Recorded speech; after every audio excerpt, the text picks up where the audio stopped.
Everyone, welcome back to our channel. இன்றைக்கி நம்ம தமிழ் இயல் 4 பார்க்க போகிறோம். ஃபர்ஸ்ட் செய்யுள் பகுதி மூதிரை. மன்னனும் மாசற கற்றோனும் சீர்தூக்கின் மன்னனின் கற்றோன் சிறப்புடையன் மன்னர்க்கு தன் தேசம் அல்லால் சிறப்பில்லை கற்றோர்க்கு சென்ற இடமெல்லாம் சிறப்பு. இதை பாடுறது ஔவையார். சரியா? மூதிரையை இயற்றியவர் ஔவையார்.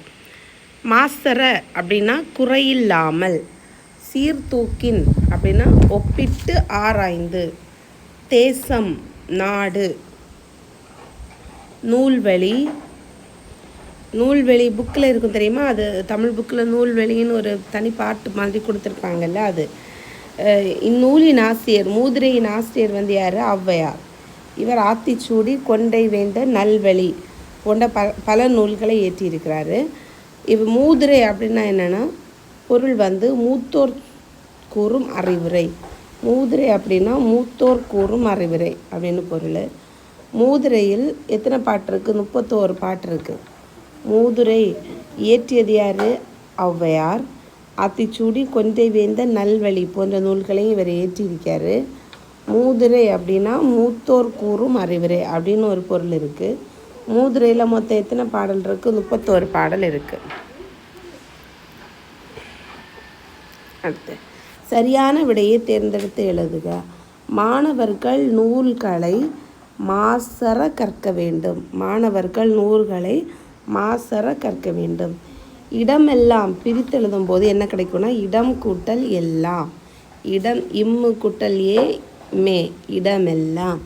மாசற பிரிக்கும்போது மாசு கூட்டல் அற, மாசு கூட்டல் அற. குற்றம் கூட்டல் இல்லாதவர், குற்றமில்லாதவர், குற்றமில்லாதவர்.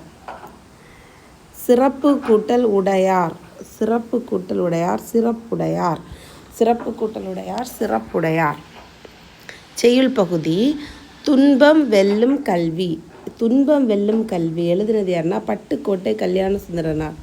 துன்பம் வெல்லும் கல்வி எழுதினது யாருன்னா பட்டுக்கோட்டை கல்யாண சுந்தரனார்.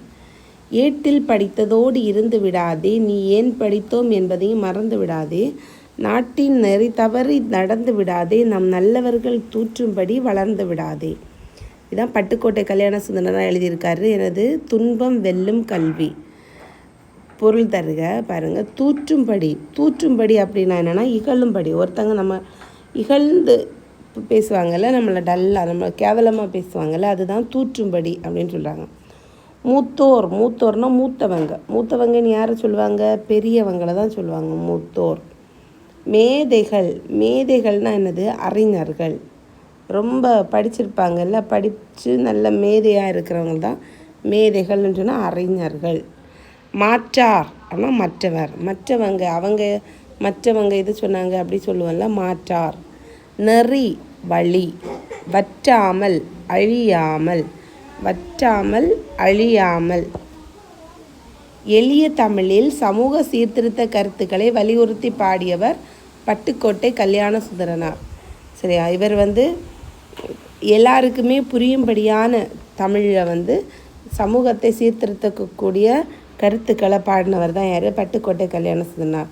இவர் மூவியிலே திரை இசை பாடல்களில் உழைப்பாளிகளின் உயர்வை போற்றி பாடல் பாடியிருக்காரு.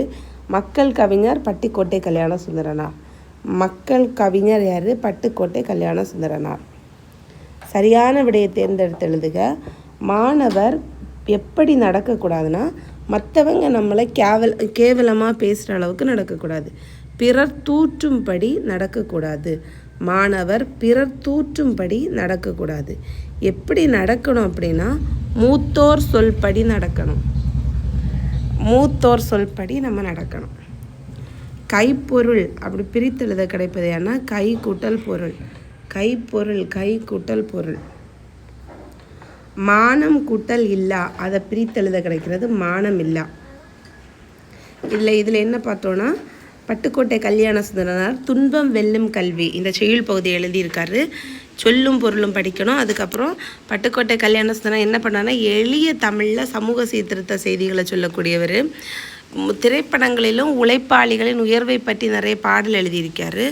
மக்கள் கவிஞர் அப்படின்னு சிறப்பு பெயர் வேறு கொண்டு அதுக்கப்புறம் வந்து மாணவர்கள் பிறர் தூற்றும்படி நடக்கக்கூடாது, மூத்தோர் சொல்படி தான் நடக்கணும் அப்படின்னு இதுதான் இந்த பாடத்தில் இம்பார்ட்டன்ட். தென் இயல் 4 கல்விக்கண் திறந்தவர். உரைநடை பகுதியாக்கும் இது. கல்விக்கண் திறந்தவர். படிப்பறிவு இருந்தால்தான் நாடு முன்னேற்றம் அடையும் என்று கூறியவர் காமராஜர். காமராஜர் நமக்கு தெரியும், நம்முடைய முதலமைச்சராக இருந்தவங்க.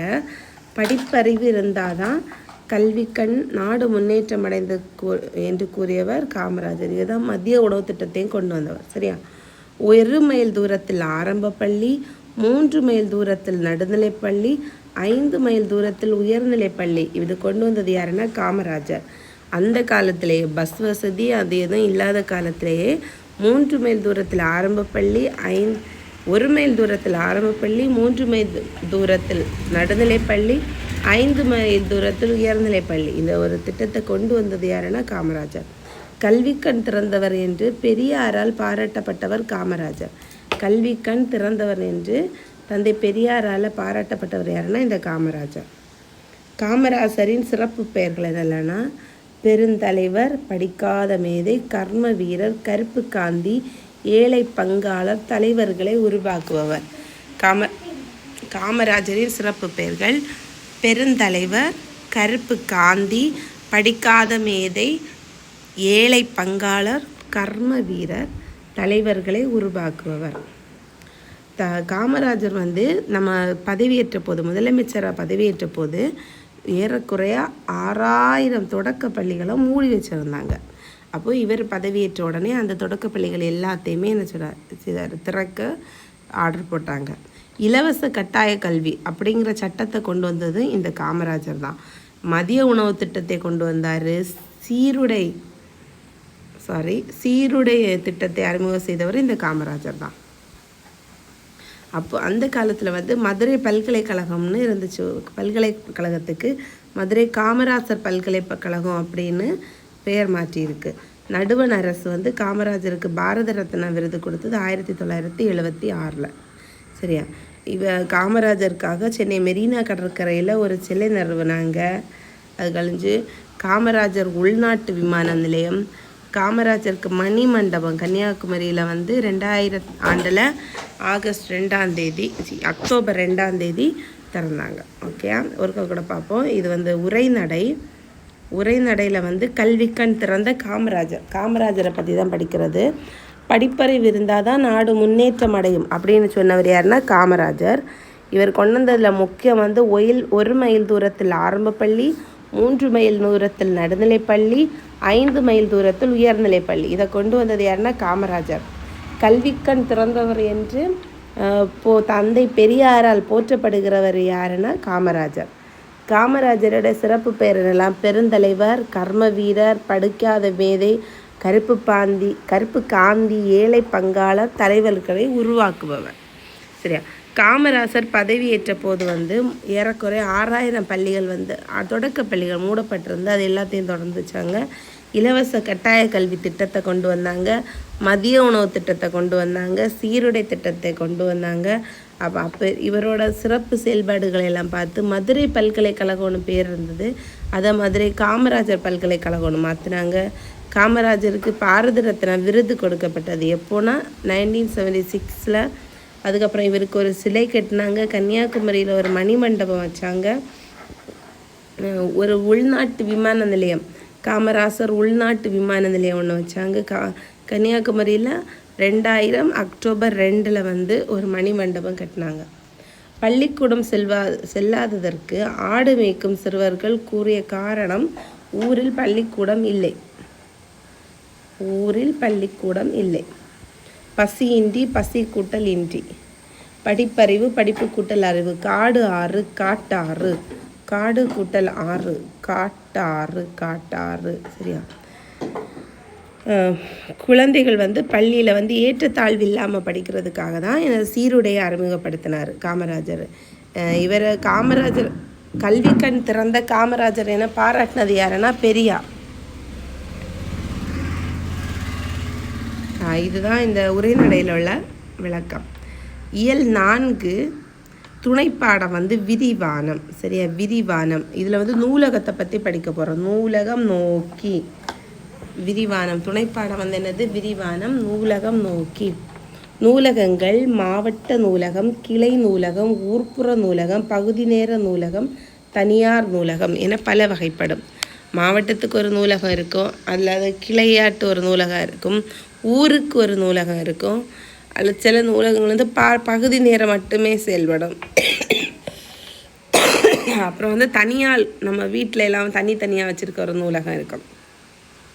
ஆசியாவிலேயே 2வது பெரிய நூலகம் நம் தமிழ்நாட்டில் தான் இருக்குது.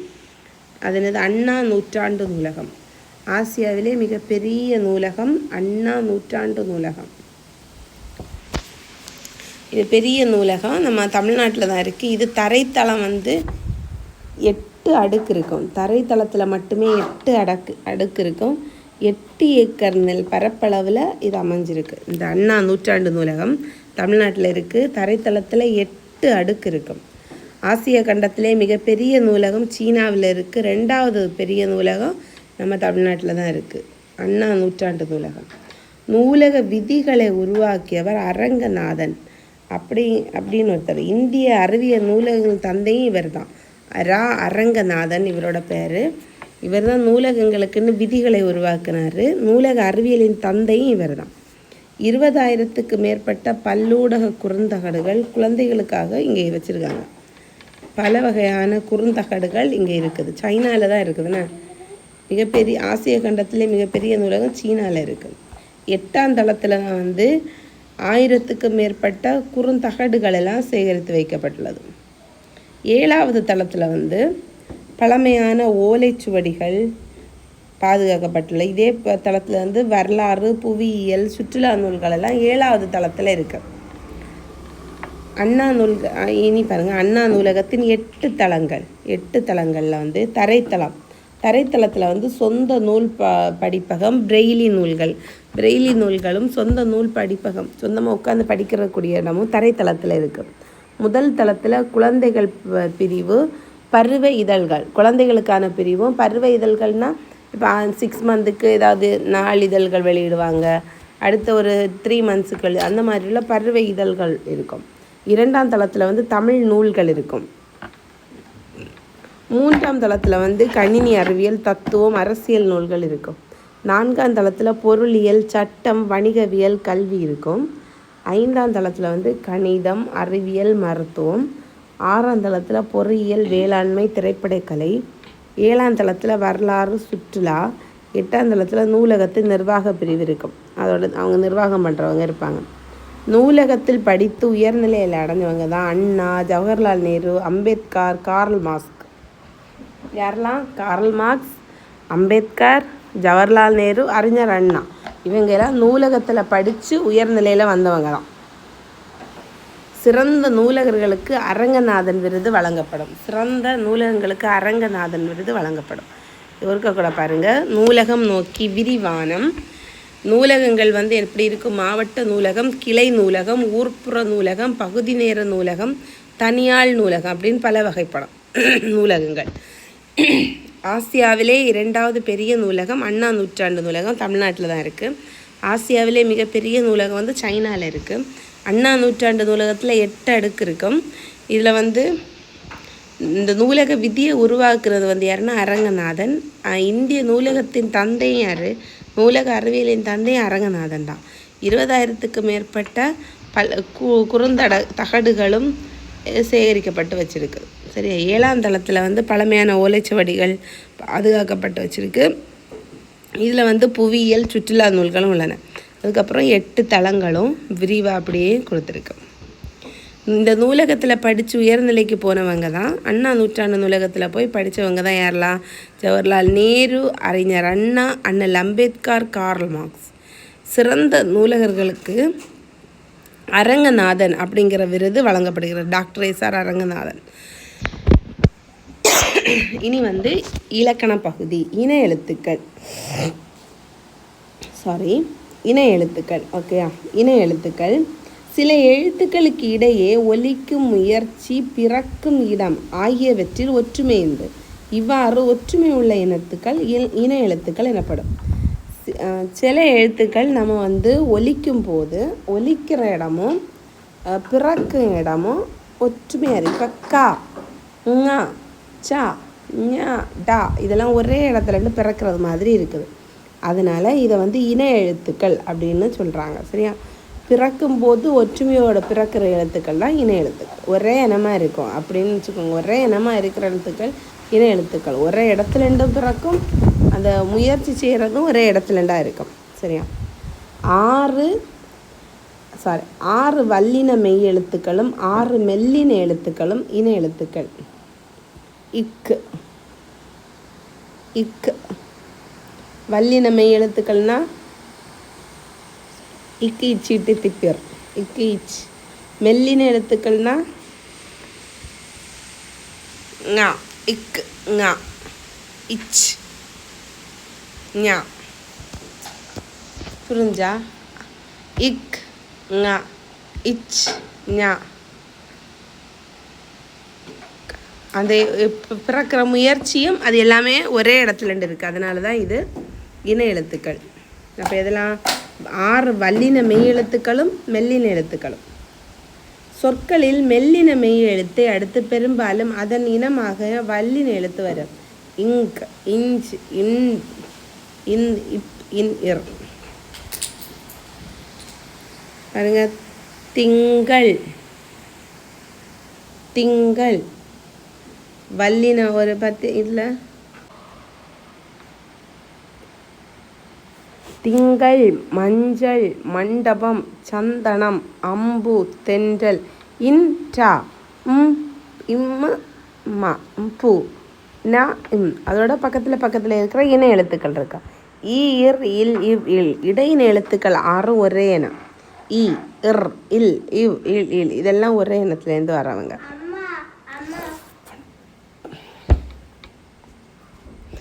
மெய் எழுத்துக்களைப் போலவே உயிர் எழுத்துக்களிலும் இன எழுத்துக்கள் இருக்குது.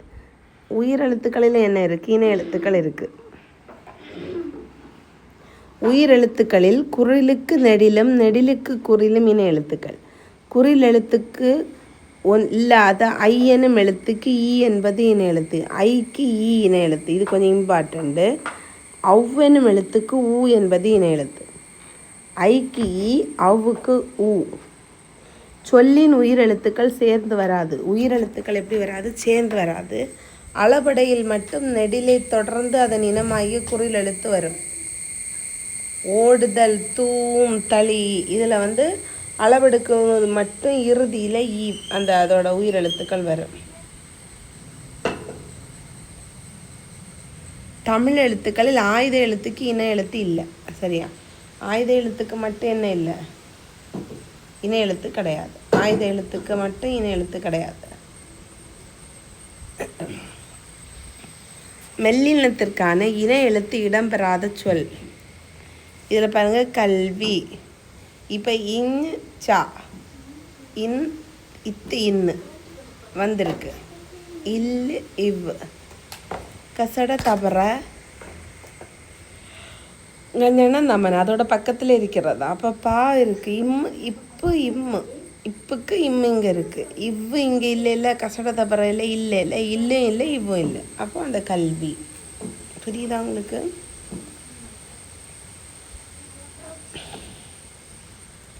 தவறான சொல்லை வட்டமிடு. கண்டான், வென்றான். இதில் அந்த ரா வரும். சரியா? வென்றான். நண்டு, வண்டு. யாதானும் நாடாமல் ஊறாமல் என்னொருவன் சாய்ந்துணையும் கல்லாதவாறு. இது வந்து ஒரு குறள். சரியா? ஆற்றவும் கற்றார் அறிவுடையார் அத்துடையார் நாட்டிசம் சொல்லாத நாடு இல்லை அந்நாடு வேற்று நாடாது ஆகாது தமவே ஆம் ஆயினால் ஆற்று உணா வேண்டுவதில். இது எந்த நூலில் உள்ளதுன்னா பழமொழி 400 உள்ளது. இது வந்து என்னென்னா அதுக்கு எடுத்துக்காட்டாக கொடுத்துருக்காங்க. தலைவர்களின் பிறந்த நாள். காமராசர் பிறந்த நாள் கல்வி வளர்ச்சி நாள். காமராசர் பிறந்த நாள் கல்வி வளர்ச்சி. ராதாகிருஷ்ணன் பிறந்த நாள் ஆசிரியர் தினம். அப்துல் கலாம் பிறந்த நாள் மாணவர் தினம். விவேகானந்தர் பிறந்த நாள் தேசிய இளைஞர் தினம். ஜவஹர்லால் நேரு பிறந்த நாள் குழந்தைகள் தினம். ரசீது அப்படின்னா என்னது? பற்றுச்சீட்டு. ரசீது பற்றுச்சீட்டு. கலைச்சொற்கள்னால் கல்வி, எஜுகேஷன். தொடக்கப்பள்ளி பிரைமரி ஸ்கூல், மேல்நிலைப்பள்ளி ஹையர் செகண்டரி ஸ்கூல், நூலகம் லைப்ரரி, எஸ்கலேட்டர்னா மின் படிக்கட்டு, லிஃப்ட் மின் தூக்கி, இமெயில் மின் அஞ்சல், காம்பாக்ட் டிஸ்க் குறுந்தகடு. காம்பாக்ட் டிஸ்க்னா என்னது? குறுந்தகடு. மின் நூலகம் இ லைப்ரரி, இ புக்ஸ், மின் நூல் இ புக்ஸ், மின் இதழ் இ மேகசின். ஓகே, இது 4th யூனிட் முடிஞ்சுட்டு எல்லோரும் ஒருக்கா ரிவைஸ் பண்ணி பாருங்கள். உங்களுக்கு தேவையான இந்த நோட்ஸை எடுத்து வச்சுக்கோங்க. அடுத்த வீடியோவில் சந்திப்போம். பாய்.